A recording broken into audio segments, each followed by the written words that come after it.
This year's show gardens have a common thread of sustainability, sustaining ourselves and the planet. It's about understanding how to heal our environment and in turn heal ourselves.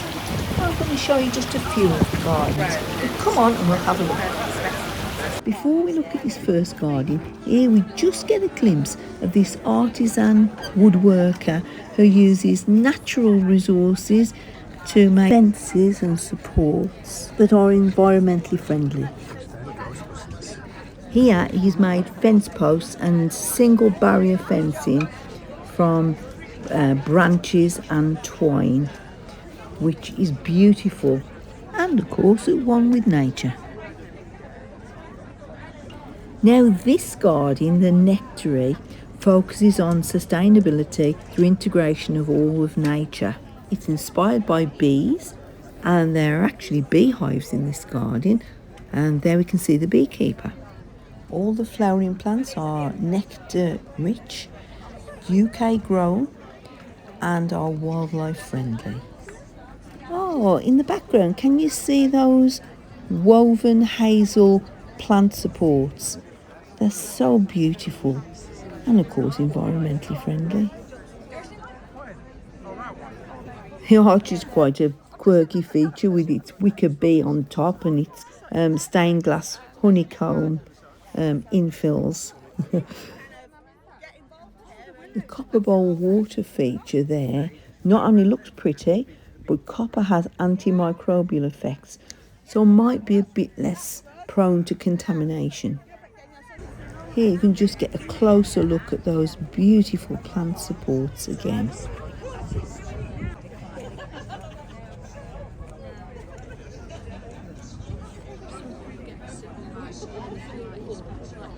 At the back there you can also see there are vegetables growing in this garden with a lovely little rustic fence around and the hazel supports.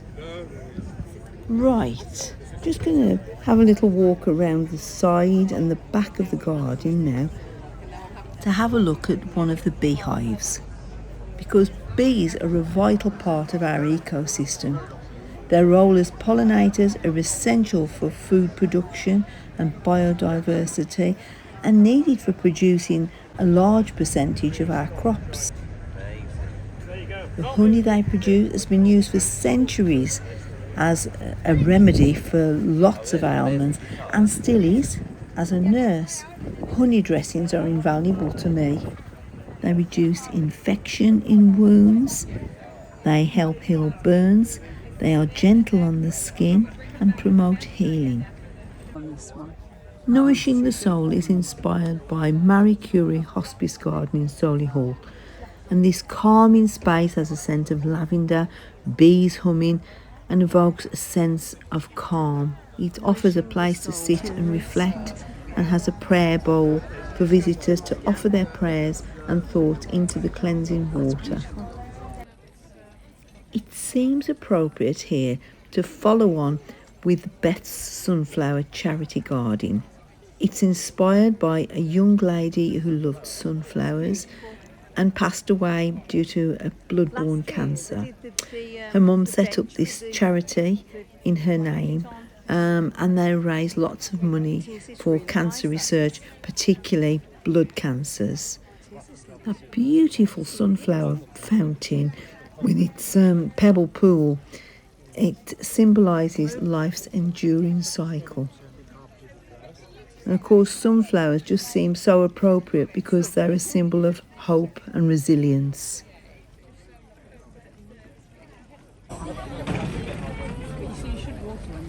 And here we see the beginning of this spiral path which represents the head of the sunflower and its mathematical structure. In this case, the path leads around in a spiral to that pebble pool, and of course, life's endurance. Above these reclaimed railway sleeper steps is a creation called Nature's Resilience. It was inspired by the rubbish that was unearthed during gardening, stark reminder of the damage we're doing to the earth, to ourselves and to the future. And what the creator wants to show is how we can reverse that. The healthy green figure on our left represents the healing of our ecosystems and the earth.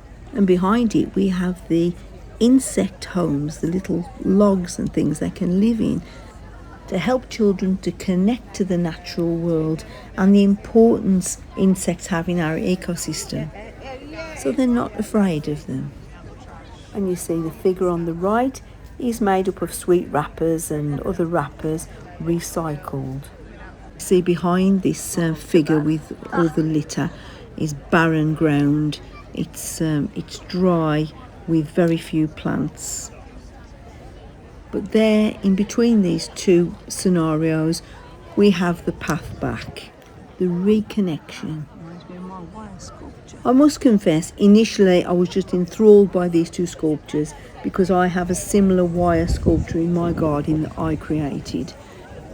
But of course, the sculptures are just a focal point to bring us in, to encourage us to reflect on our actions, for introspection, and to focus on change for the future.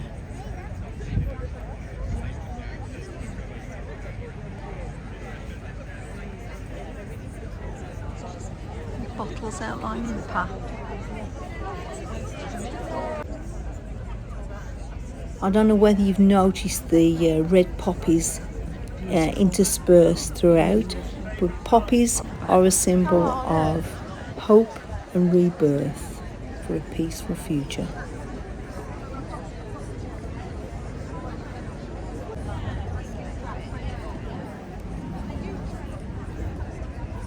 To Be or Not to Be explores a connection between mental health, writing and nature. This garden takes us on a journey to mental clarity. At the beginning we see the randomly placed log steps showing confusion and disorder, the random plants and weeds here and there, and then we see the order of the steps improving as they move past the barrier to mental wellness. And then we see the space to just be, the space to work through it and to reflect. So feelings of betrayal and worthlessness become a path to peace. Space to pause and just be, to connect with nature and encounter the healing power of words.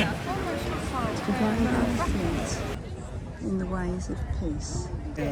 This is Lynn's garden, and it's said to be a garden for all weathers because on the one side it's got drought hardy plants, but then it also has this pondless waterfall fed by rainwater collected from the house roof. The water is then aerated and this keeps it fresh for irrigation.